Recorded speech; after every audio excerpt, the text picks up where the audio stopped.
Good afternoon and happy Friday to all. Welcome to a Friday Super Show edition.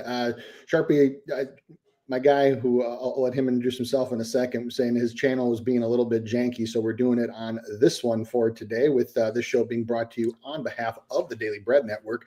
Please do give us a subscribe, give us a like, smash that like button, follow, etc. We do appreciate the love, but Friday is about the best 2K proppers on the face of the earth. You got them right in front of you. I'm Spin Doc, but I'm going to let my guy tell you about himself. And Sharpie, what's been going on, my friend? You're Spin Doc, and I'm fucking train wreck right now, bro. I can't get out of my own way on these days, bro. Like, I think last time we did a show, I was like, bro, I need to unload on Burns. Just fucking unload. Regular bet. Everything else just and it's just been hit and miss for me right now. But like I was saying right here before we went on, I'm like, bro, these show days are good because I do so much digging, extra digging than I would normally do. Just so I've got some books, and I love lefty days, and I think we got a lefty day. Well, let's talk about the lefties. Let's get right into it. We got 6 pitchers to talk about, so no preamble, no long intro or anything like that. We got 6 guys to go over, and let's get rolling. The first guy we're going to talk about is Framber Valdez. The lefty is striking guys out at a 24.4% clip, walking guys at an 8.2% clip. He gets a great matchup. You can't ask for a better matchup than the O's, but you have a line of 6.5, pretty even juice on both sides as of not too long ago. Sharpie, this is your guy. What say you about Fram Diesel? Okay, like you said, he gets the Orioles, who over the last 200 plate appearances versus lefties, they're not walking 3% worse than league average, striking out 21% of the time, yet they are hitting the ball. So who have you seen? Jesus Luzardo went 6 innings, 3 earned runs, 7 strikeouts, and then Boyd went 7 innings with 8 punch-outs, as that's all they've seen in that time span that I would even look to bet on. So I would say their 21% strikeout percentage is a tad bit fraudulent, as when it came to 2 guys that I'd look to bet, they're striking out 32% of the time, not 21%. Now, these are spots that I love because it says they ain't striking out, but once again, like I said, who have you seen? So past history here, we do have some past history, and it's not good. 47 at bats, and he just has a 19.7 strikeout percentage versus this projected lineup. Well, I'm going to say that's is useless information, as the 2 guys with 10 or more plate appearances versus Valdez. One, Rochman, he's not fucking striking out, and it says so, 1 of 14 at bats. And the other guy that has more than 10 at bats is Mountcastle, and he struck out 33% of the time. So unless you got 10 plus at bats, I'm really not too fucking worried about it. And I'm not worried about Rochman, as it's rare to even put him down for a strikeout. Though, since he's came back, he's struck out in almost every fucking game. I mean, I've been on somewhere I'm looking, and it's like, I was just not on Gilbert. We knew that was a weird line. And I was like, how does Rochman strike out once or twice and he not get 7 or 8, bro? Like that was crazy right there. But all in all, guys, we're going to get a 5.5 on a guy to a O's team supposedly not striking out. No, it's a 6.5, right? Well, it was as of not too long ago. Yeah, so it's a 6.5. We got a 6.5. That is the line right? No, the books don't want us betting this over. He's hit 40% to the 6.5, guys. That equates to plus 110. Take in the small pass history. It's 47 at bats. And that doesn't say fucking add some juice to that bitch. No, but we're going to get into the metrics. We're going to see what the books are seeing. Now we have a guy who's in the zone 2.5% more than league average, almost 1% better than league average at first pitch strikes. I say that because Valdez is one of those guys who, if he gets you 0-2 to 2-2, he is striking you out 52% of the time. And with a guy who pounds the zone like Framber Valdez, zone contact is the key I'm looking for. So I run this projected lineup for zone percentage as well as zone contact, and I get what the books are doing here. 6 of the 8 projected are league average or worse in zone contact. 1 is a kid. And when it comes to zone percentage, we got a split of 4 and 4. Now, something that I have marked as a bonus with Valdez is chase, as if you have bad zone contact and chase, good fucking luck, as his chase contact is right up there in the top 5 percentile, right there with Mackenzie Gore, who we'll talk a little later.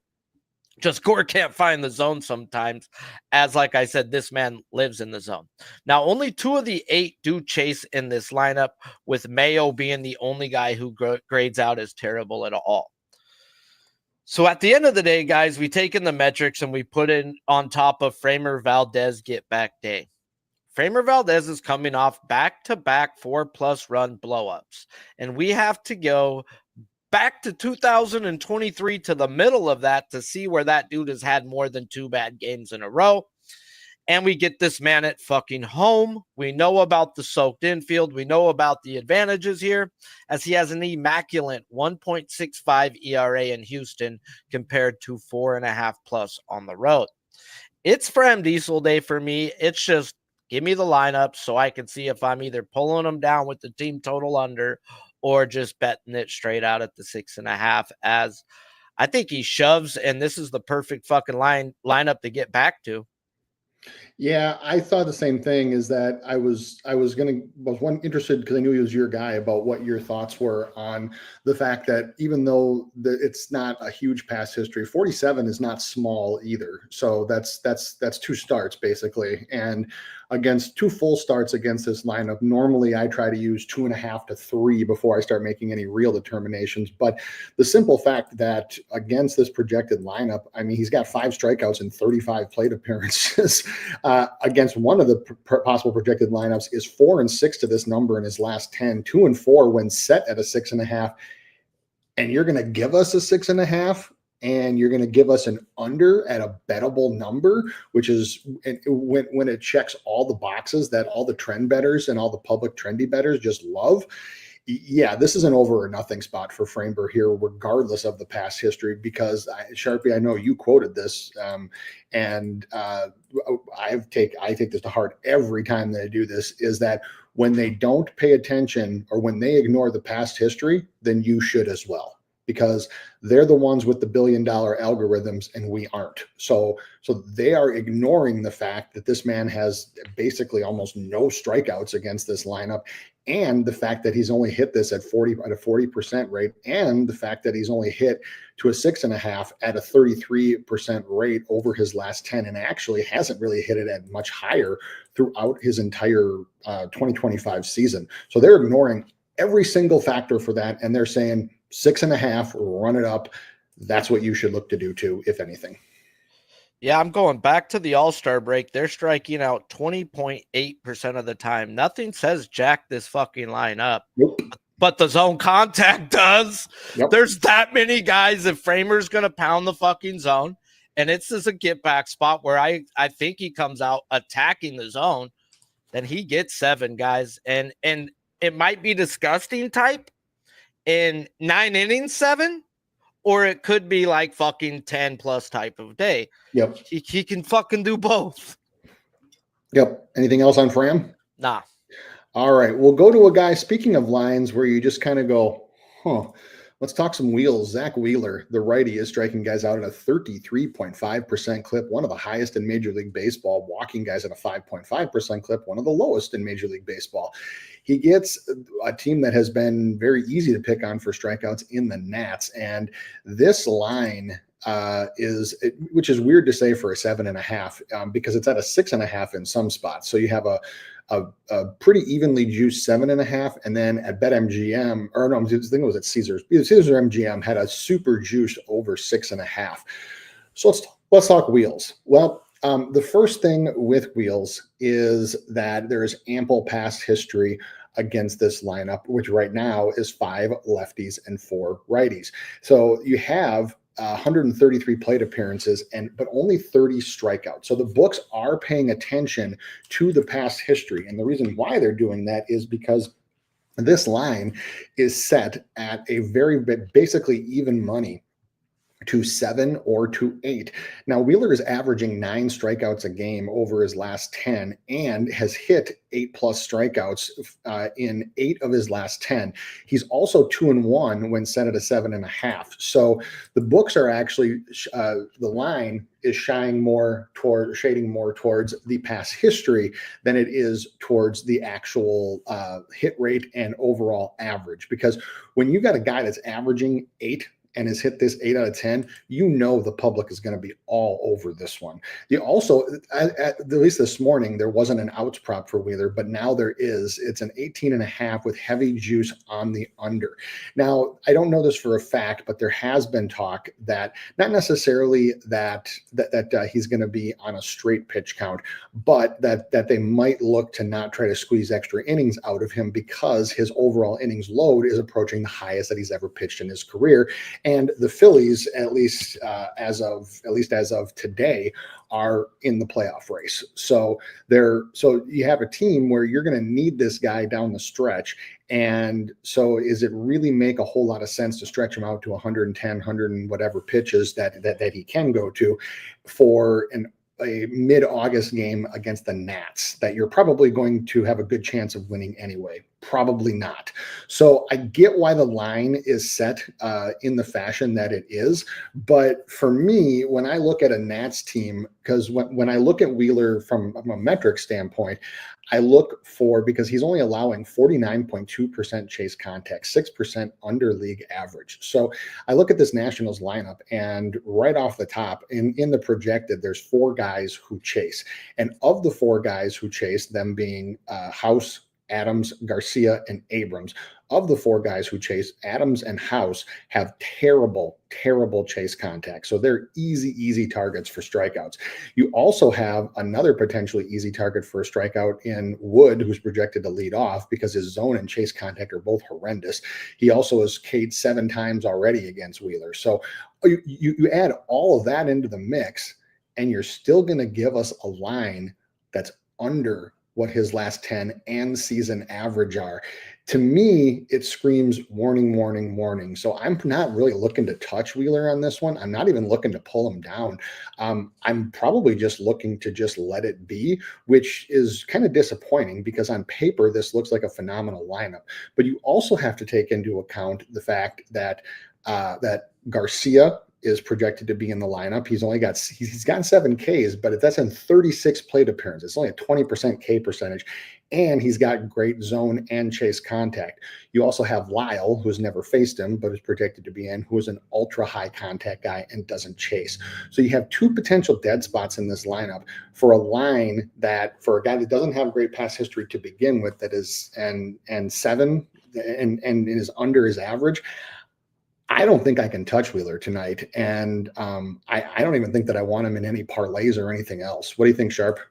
Dude, they won't let me fucking get all of his shit on StatMuse right now because I guess he has so many fucking games. Oh, How come they won't let me go past no. 2021? I fucking hate them right now.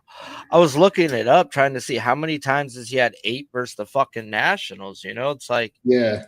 but they only give me 2021 and beyond, and that's 1 of 24. So, I mean, yeah, does the line sound off? I mean, yes, it does. 80%. They're giving you a decent line. I just want to know, like, how many times has he hit 8 versus this team? The 24 strikeout percentage is going to come down to how many times does he see them? Does he go over 6+ innings? I'm not looking to bet Wheeler's unders. I'm not looking to bet under anyways, but I think he needs to probably go deep or he's going to hit it right on that number. And that's why it's at that number. But because Yeah. I can't see his last few. Yeah, he's got so this doesn't break it down by game, but in his career, he started 17 games at Nationals Park, which makes sense since he's played for 2 teams that are in their division, and has 95 strikeouts in 417 plate appearances, which is 22.8. So not great. That actually matches up with his history against the Nationals themselves, against the lineup. So not great history. So he's faced them twice so far this year. He had 7 and 8. Yep. We go back last year. It's not going to be too much more back. He torched him for a fucking 11. And that's all he's seen him. So yeah, I mean, yeah, the line does seem off a tad bit to me then if he's fucking he's 50% to it. So yeah, he's either gonna fucking torch him or not, and I'm cool with not. Yep, I'm fine. There's plenty of other guys to go to today, and actually for StatMuse, Berg says they went to paid. That Yeah, doesn't fucking cucks, bro. surprise. Well, let's talk about the other side of that game, and let's talk some Mackenzie Gore. Mackenzie Gore looked horrific for a while and then had a great get back game. The lefty is striking guys out at 28.3% clip, walking guys at 8.4% clip. He gets the Phillies in the exact same game with a over 6.5 at -130 and an under 6.5 at +100. Do we think that we'll see the Gore that was the previous 4 games, or the one that torched the Giants in his last start? What do you think? I mean, this is what I'm gonna answer that before I get into my breakdown. What I did last week with my guys, and I did make money off this game, was watch the first fucking inning and check his velocity. And his velo was up in the first inning last game. And I was like, oh, okay, Gore's back. But it comes down to, like, it's probably the safest idea to wait the first. But then again, do you really want to wait the first with what he can do in this first? That's the fucking coin toss. So Gore gets the Phillies, who over their last 200 plate appearances versus lefties are walking 2% worse than league average, striking out 28% of their at-bats with a top 10 isolated power. Now, who have you seen? As Andrew Abbott went out there, gave up 3 runs in 7 innings, hit his over 4.5 with 6 punch outs, and had action at more. Carlos Rodon went 5.1 innings, gave up 4 runs, yet had 8 punch outs. And that's who they've seen that I would bet on in that time span of these so-called numbers of striking out 28%. Now, this is a divisional matchup, so we do have a lot of past history and a total of 169 at bats versus projected lineup. Gore has a 25% strikeout rate versus. Now, it is a little skewed, in my opinion, as it's the top half versus the bottom half. As in, the top 4 projected have seen Gore 109 times and have struck out 30% of the time, where the back half minus Kemp, as he hasn't seen him, Gore has a total of 60 at bats and have a combined strikeout percentage of just 15%. So is the line right? Yes and no, as he only has a 20% win percentage to the 6.5 and just a 30% win rate to the 5.5. Now, we have a Phillies team striking out a fuck ton right now, with Gore having decent past history versus this lineup. Now, all that combined doesn't tell me he has to be a 5.5. I mean, a 6.5. It could be a juice the fuck out 5.5. But we get a 6.5, guys, because Gore since 2024 has seen the Phillies 6 times. He hasn't had less than 6 in a game, but just 1 time. And that's why we ain't getting no 5.5. Safe play is probably the 6, but I'm probably going to look in, guys, as when it comes to the metrics, we use Chase here. When I've gotten in with Gore, as even before, like, having to just like, okay, man, we have to go back to Gore having Chase. This fool was like, fuck the metric, I'll dog you. But we'll go back to the Chase, guys, as he has top 5 percentile chase contact in the starting pitchers. And when we run this projected lineup, we have 7 of the 9 projected chasing league average or worse. Now, Castellanos, Bader, and Sosa all chase, yet are not striking out to this man, while Schwarber doesn't chase but does strike out to him. So all in all, guys, I really think we have 6 guys who are gettable, with the meat being the top 4. And I don't know how he doesn't strike out fucking Sosa or Castellanos. Realistically, I may bang my head on the wall, and I'm sure I've said this in other games. Like, they're due, bro. They're due. So all in all, guys, is can we bet this fucking man? And like I said, and you said, going in the last week, Gore's velocity and spin was down. Now, I put it all on paper, and seeing that his velo was down like a mile per hour on some pitches, where his spin was like 70 RPMs, which tells me he's tired, man. If velo drops, your spin should drop more often than not. And then I think Gore took that shit to heart, guys. As in his last game, his velocity was up on every fucking pitch he threw. It was like, at least compared to his season average, I was like, holy fuck, Lord, can we get that Gord today? As he's seen the Phillies 2 times this year. Started the year, you were on him the very first game, Spin, and he put up fucking 13.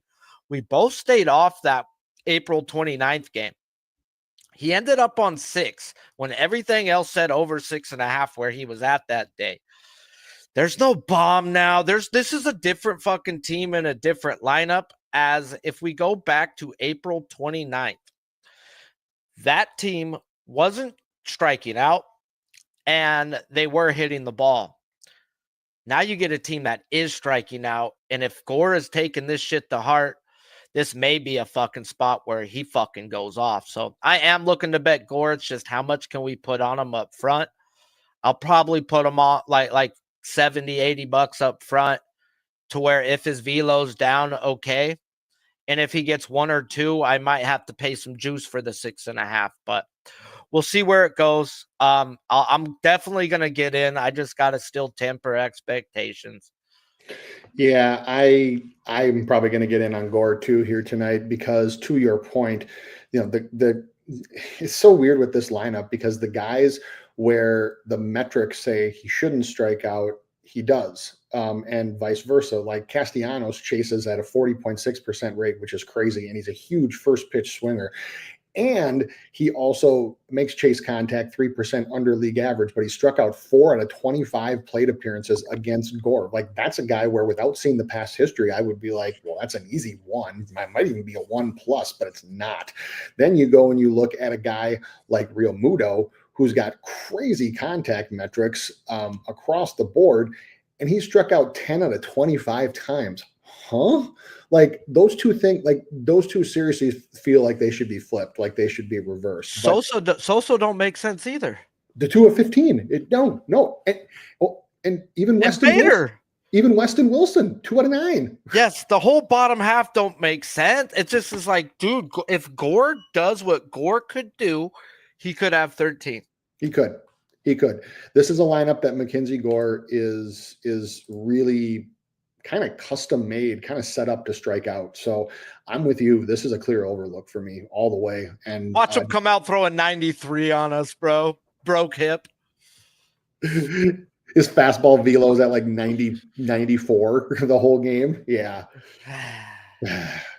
Well, speaking of fastball velos and fastball velos that are back, let's talk about Jacob deGrom. The righty is striking guys out at a 27.2% clip, walking guys at a 5.7% clip. He gets the Blue Jays, and for a guy who has seemed to found his groove again and found his velo for his fastball again, we get a line that is now at 5.5 for him for the first time for sure in his last 10 that I can't remember.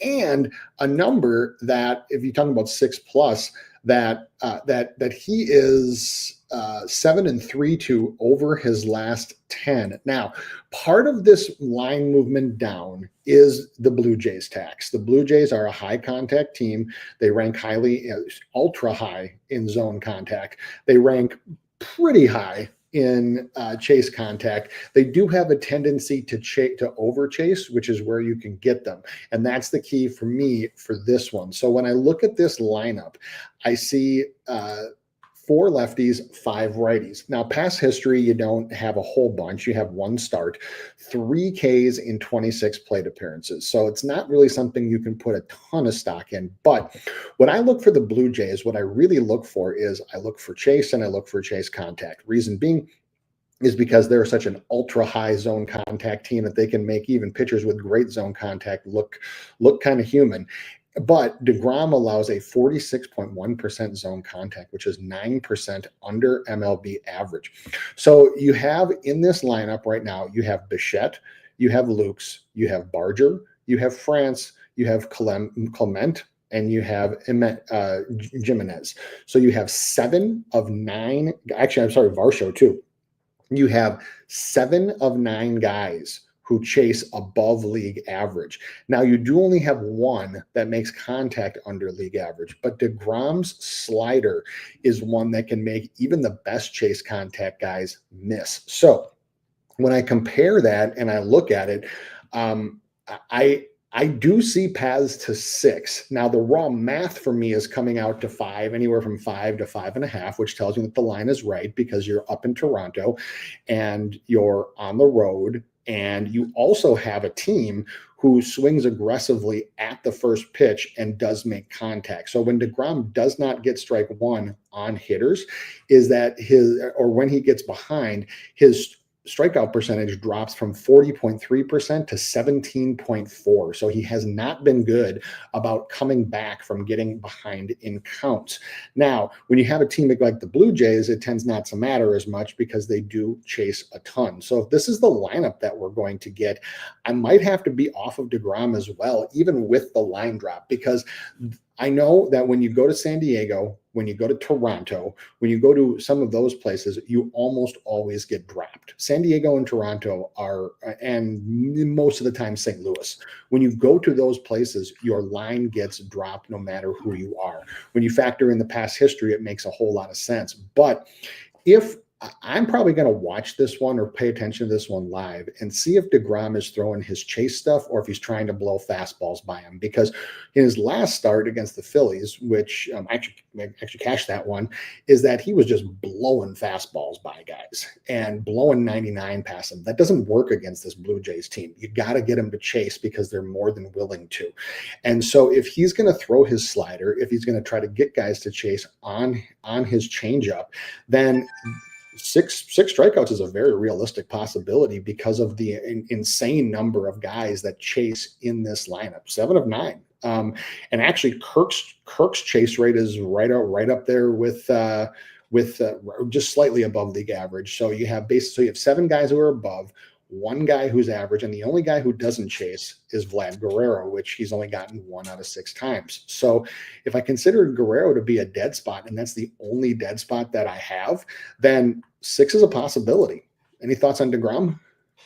Yeah, my stupid autistic ass keeps track of these guys, at least certain guys. And last time he was a 5.5 was Toronto. The other time he was a 5.5 was versus St. Louis. Those are the only 2 other times this year he's been a 5.5. This is one of the most public fucking bet pitchers in the league. Blue Jays are not, bro. I don't see how he gets 6 today. The books are fucking like, here you fucking go, Jacob the GOAT. Pow. It's under or nothing, bro. And it might be one of those ones where we text each other like, bro, we gotta bet something on this shit, dude. Like, maybe not fucking give it out, but how do we not, bro? It's Jacob deGrom getting 6 strikeouts, bro. He gets that in his sleep, right? Like, right? No, not tonight, they're saying, bro. And coming off of a beast of a game, too. Like, there's nothing in this that tells me, oh, yeah, let's just drop this guy to a fucking 5.5 where he's hitting all but 2 games where it said he should have murdered those teams. Nope. You ain't getting me, motherfuckers. Nope. What I use for DeGrom is zone contact, and how many of those guys can hit a ball, like you said. If he throws that fastball in the zone, they're going to make fucking contact. So I need to see how he's approaching this game because with the velo and the weak contact rate that his 4-seamer does have, there is a world where he can just blaze fastballs. They make contact, but they make weak contact for outs in the field, and he has a decent start but doesn't strike guys out. There's a world where that happens. And so I need to see how he's approaching this game, because if he's going to throw his slider and his changeup and try to throw it away or low or out of the zone, then this could be a big strikeout game because the Blue Jays are more than willing to chase. But given his zone percentage and given where he operates with his 4-seam fastball, which is his most off-thrown pitch, I see 2 sides of the coin for this one. You're right, though. And I'm starting to think now he got murdered by him last time, had no strikeouts for the first time in his career, probably. Yep. Does he not come out? Now I want to see what his usage of fastball was then, and does he not come out with a different usage? Because that's like, watch the usage first inning, compare it to, does he decide to go breaker heavy? Right. Because if he goes fucking slider, or because there's lefties, he'll throw another pitch. But if he's going to throw more breaking balls than fastballs, he can get 6. Oh, easily he can. Very easily he can. But But for me, the two sides of the coin is that I don't want to try to guess how DeGrom's going to approach this game. And I don't want to try to take him on a reduced line because he has really been pitching so well. And he's found he's really found his mojo on his fastball, actually on all of his pitches. And then on the same breath, what I also don't want to do is I also don't want to try to take an over for a high contact team like Toronto if DeGrom is going to pitch in the zone. If I knew for a fact he was going to try to get him a chase all game, then I would be looking over by a mile here because they're willing to chase and can have some guys who can miss. If he's just going to attack them with fastballs, they're going to swing and they're going to make contact. All right. Let's talk your guy, the lefty, Sean Manaea. The lefty striking guys out at a 26.3% clip, walking guys at a 5.3% clip. He gets the Mariners with a line that's pretty evenly set at a 5.5. So the matchup certainly seems right. They're coming into town. What do you think about Mr. Manaea? Fuck, bro. I think it's time to bet him for maybe what be the first time this year. I mean, yeah, I guess if you were going to get in versus the Angels, and we'll get into that, but he was still on a pitch count then. Sean Manaea, guys, gets the Mariners, who over their last 200 plate appearances versus lefties are walking league average, striking out 25.5% of the time with a middle of the pack ISO. And when I look at who have you seen in that time span, no one that I'd really fucking bet on other than, fucking Jeffrey Springs went 6 innings of 1-run ball with 7 strikeouts. That's the only guy I'd even fucking mention, as they've seen a bunch of fucking bums. Now, I'm not saying Manaea is Tarek Skubal, but I am saying this man is a top 10 lefty in the National League. And since late July last year, when he dropped his arm slot to 22 degrees, as he watched the Chris Sale start and was inspired by him, and now he's down to 16 degrees arm angle. Now, he started to tinker with this guys in late July last year, and he had 11 and 10 strikeouts, and then ran into a Seattle team that cracked him, as he had 5 walks that day and didn't make it out of 3 innings. Past history, now we do have some, and it's a decent 25% strikeout rate versus this projected lineup. And for me, guys, it's hard to even say that that's correct. As like I said, last July, he started to become a machine. And due to some injuries, he's had a late start to this year. And I'm thinking that's to our benefit. Who has this man seen since coming back? Well, 3 teams were top 7 in the league in zone contact, and one other team being the Cleveland Guardians, who are striking out less than 20% of the time to lefties. Now, he did get 5 versus the Angels, but it was his 3rd game back, and they pulled him after 82 pitches, 5 innings, and he was humming. I don't believe he's on any type of pitch count now, as he threw 87 pitches while getting beat around the yard last week in 4 innings of work. Now, is the line right? As he's only had 6 or more in 2 of 6 games this year, and those were the first 2 games. But like I said, 3 of the last 4 have been versus Murderers Row when it comes to strikeouts, as well as a pitch count on another team.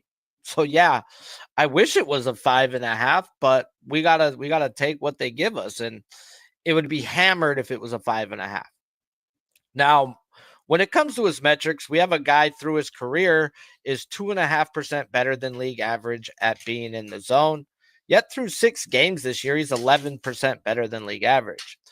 Then we have a guy through his career who has thrown first pitch strikes 2% better than league average. And this year, if he gets you 0-2 to 2-2, he is striking you out 49% of the time, where last year it was 40%. But like I said, it's hard to take in last year's when he turned himself into a different guy, and he was working on himself in August and September. Like, that's okay. He is showing us who he is now. So we have a guy who pounds the zone. So we look for bad zone contact. And this projected lineup has 6 of the 9 projected bad at zone contact, with the 3 good being in the bottom half of this lineup.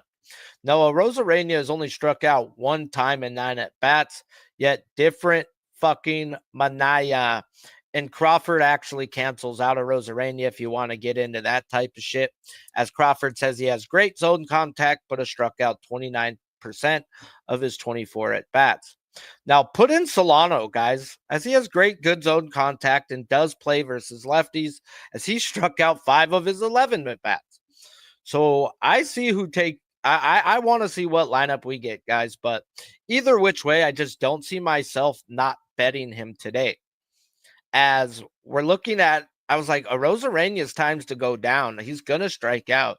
I go to DraftKings to look at it, and he's the second highest Mariner tonight at minus 310 to strike out. So a guy who's only struck out 1 and 9 at bats, like I said, guys, it's time for this man to fucking go down.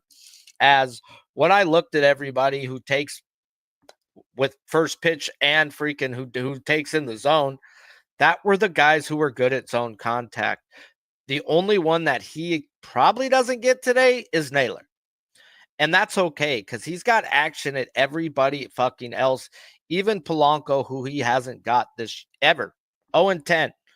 Well, I'm saying this is a different Manaea. And if you're going to take first pitch like he does and take in the zone, you're going to put yourself in harm's way. And I think he's got action at him where in the past he hasn't. So I think this is a Manaea day. I think we get a decent number because who he's fucking faced. And yeah, he'll probably fuck me. Yeah.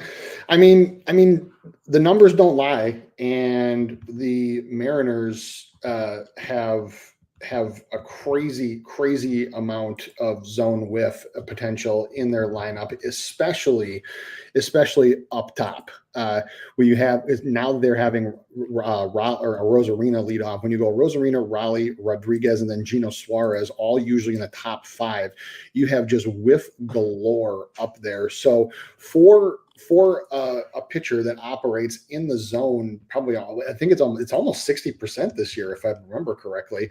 And he also has he even has some decent K history against some of the guys that are going to be lower in the lineup. So like Dylan Moore, he's gotten 5 out of 13 times. He's gotten JP Crawford 7 out of 24 times. He's gotten a few other guys. If Garver's in, if they go analytical, Garver's had been a walking strikeout lately. So there are absolutely 6 strikeouts to be had for a team just coming into town for the weekend. So I totally get the look. And they're striking out to bums. Well, if Manaea is a fucking bum, it's time for him to have a day. And as crazy as this sounds, I was thinking about maybe laddering him today. Yeah. Like, I think he can put up a 10 spot. I mean, if Shane Smith from the White Sox can torch him for like 7 or 8, and Shane Smith is, a different pitcher, different-handed Jeffrey pitcher. Springs got 7. That's what I'm saying, is that any pitcher that operates in the zone and has any kind of zone whiff potential just torches these guys for strikeouts. So I can see it. I totally get it. I'm going to look where his walks are at, bro, because if he fucks me, it's the walks. Right. Well, which is weird for a guy that's spending that much time in the zone. Yeah, but last time they played, he fucking walked 5 of them. 1.5 juice to the over. For a guy who's averaging 1 walk a game? He's gonna walk 2 people today, huh? Probably. Darn. Well, any thoughts on Manaea? Nah, I'm probably betting the bitch.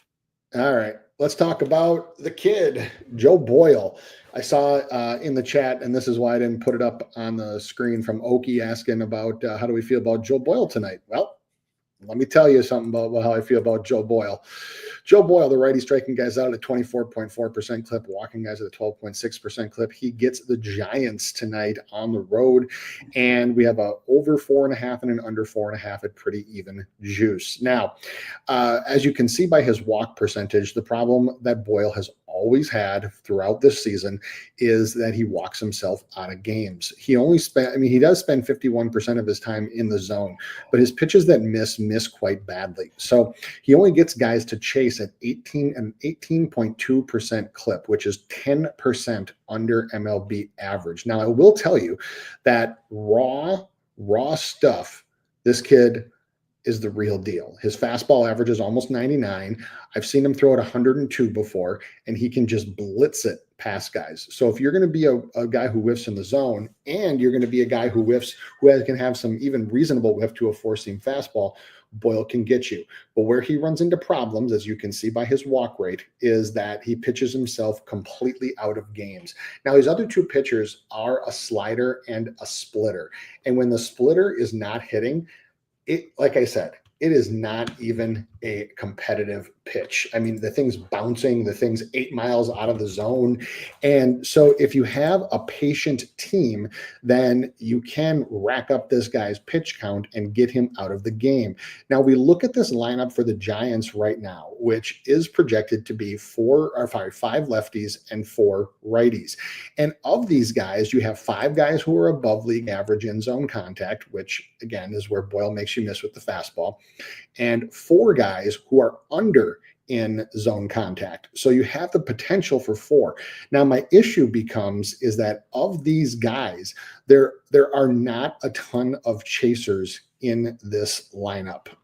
Most guys are chasing right at or below league average. Even the bottom of the lineup has only a handful of chasers in it. So you have I believe it's 3 guys who chase above league average, 3 guys who chase below, and 3 guys who are at league average. Now, when you have that, that is not really the biggest recipe for success against Joe Boyle. What you want is you want a team that's going to swing freely, and you want a team that's going to try to chase. And the Giants are just not entirely that team. So I think the line is exactly right where it's set.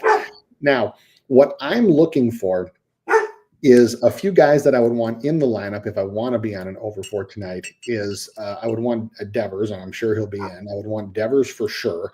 I would want Chapman, and I would want Bailey, who is projected to be in the lineup. And I would also, if I remember right, I think I would also want Dominic. Nope, Dominic Smith's got good zone contact. So there's not a whole lot of combinations for this one that metrically add up to me. I think the 4.5 is right. I think that 4 is a possibility, but with Joe Boyle, I always just get so scared, especially because his walks right now are a 2.5 juice to the over. I get so scared because when you have a guy that is only going to pitch usually only pitches 5 innings, and almost never gets into the 6th, to expect that many strikeouts when he's walking 3 guys against a team that has about half and half zone contact, it's a tough sell for me. It's a tough sell for me. Any thoughts on Joe Boyle? No, I'm not a guy I don't bet. Yeah. All right, we got some questions from the chat. We got other looks, sides, and totals. Population in the house asking, what about Perkins? Any thoughts on Perkins? You looked at him? Don't know who he is, to be real with you. I know a little bit about Perkins. The lineup is certainly correct, or it's certainly the right lineup that you want to face, but I didn't see a whole lot of value in his line when I looked today. He has, and you see the comment about the sweeper here, but yeah, I mean, overall, I think that the 5.5 is probably where the line should be. It's tough to put an average behind him because he's only had like 2 real starts, or 2 games where he's like been getting the workload of anything approximating a starting pitcher. So if you're playing it though, you're probably just playing the over. Kid Keon asking, any thoughts on Bassett? I know you don't bet him, but any thoughts on Chris Bassett? Negative. All right, Chris Bassett for me. This is probably where it should be as well. My problem is that you either have a heavily juiced over 4.5 or a heavily juiced to the under 5.5, and I think that 5 is probably the right number. Bassett in his career has some kind of shaky metrics against some of these guys, like Simeon. He's only gotten 3 out of 12 times. He's even Rowdy Tellez, who is typically a guy you can pick on for strikeouts. He's only gotten 2 out of 9 times.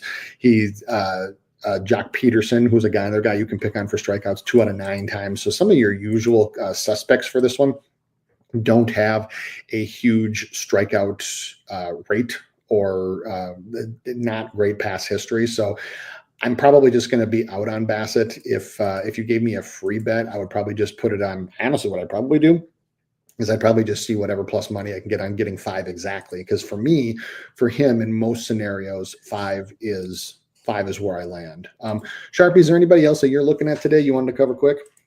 Just I'm waiting to see if they bring Mizorowski out. And the question to me is, he threw a 60-pitch simulated game. I don't think he's hurt. I don't think he was hurt. I think they were trying to monitor his innings. And if he starts today without a rehab game, that tells me he's not hurt. If he was fucking hurt, they would put him on the IL and not let him pitch. He is too big of a possession to this fucking team. So he pitched 60. So realistically, you could expect 60 to 75. So you would have to pull him down. But whatever they want to put him at, hopefully a 5.5, then a pull down at 5 is probably the way I'll look. But it looks like he's going to be coming today. Okay. For me, a couple other looks, just sides and totals that I think might have value is Padres money line has value, plus 150. I think that the Blue Jays money line has value at minus 105. I think you're getting value because of who the starter is on the other side. And I think that, as strange as it may sound, the White Sox at plus 150 has value. I don't know if I'm gonna be able to get there, but I think it's got some value. And I think that'll do it for totals. Ones that I think have a little bit of value right now, the over in out in Colorado, Diamondbacks and Rockies. Rockies pitching staff, if you don't know, over the last 2 weeks, highest ERA in MLB, allowed their bullpen to shit, their starters are shit, everything's terrible. Padres team total over has a little bit of value for me, facing Sharpie's boy, Mr. Kershaw. And I think that the under for Guardians Braves, under 8.5, has a little bit of value as well. All right, Sharpie, anything else for today before we get up out of here? My buddy at work walked, or one of them came in and goes, "Yeah, Dodgers Padres tomorrow." And all I said was, Kershaw's gonna get sodomized, bro, like a little boy at a freaking. Yeah, it's gonna be bad for Kershaw today, bro. Yeah, why? That's why I said Padres team total. Man, unless this fucker comes out and cheats and decides to fucking just fuck it and say, I'm going to fucking throw spit fork balls. But, oh my God, bro, he's in trouble. I do want to look at King still. I haven't really done nothing. I just want to see where his velo and spin was at compared to last year. But the Dodgers are pick-onable at times, and they are now everyone's going to be like, fade the Dodgers. And I'm going to tell you, I'm going to wait till it gets to the bullpens, and I'm going to put a healthy amount on the unders if the game is close. The Padres have the best bullpen in maybe the last 5 fucking years of baseball, bro. They've got Adams, Miller, Suarez, and Morejon. They got guys back there, and they're legit. The Dodgers bullpen, probably not as good, but they are the type of people who play to their opponents. The Angels are bums. They play like bums. The Padres are not bums. So I do expect a playoff type game once we get to the bullpens. Just can Kershaw keep it close? Yeah. That was all I had too. So before we get on up out of here, we got a Japanese baseball play from Population. I love it. The Rakuten Eagles plus 1.5 run line. So if anybody's interested in some overseas baseball. But Sharpie, before we get out of here, tell them who you are, where they can find you, and what you got going on.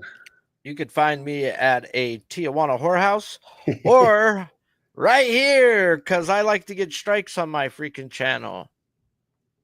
All right, that's all I got. Why did they give you one? Because my song is copyrighted because it's TBS's fucking music. Didn't he write it for you? Yeah, but it's still, he told me he sampled the TBS baseball theme song, and I got away with it for a long time.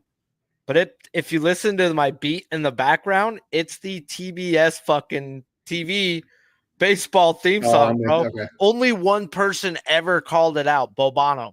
He was like, Sharpie, that is sick that he did that to the fucking MLB fucking theme song. And I was like, right, bro, that shit's sick. But yeah, that got me in trouble. Well, as I've always said, my guy is the only guy that I talk and take K-Prop advice from. And If you're smart, you will follow both him and myself. This show has been brought to you on behalf of the Daily Bread Network. You can find him at Sharpie's Bets. I'm at Spin Doc Sports. Please like the video. Give us a like. We appreciate all the love. Thank you all, everybody in the comments. I'll run through them one more time. I want to run. Thank you to everybody. Thank you to Cedric, Population. Eric was in the house. Berg was in the house. AOD in the house. Okie, Kid, Keon, and I think I got through them all. All right. Thank you, everybody. Best of luck. We are off for the weekend. We'll see you again on Monday. Best of luck. See ya.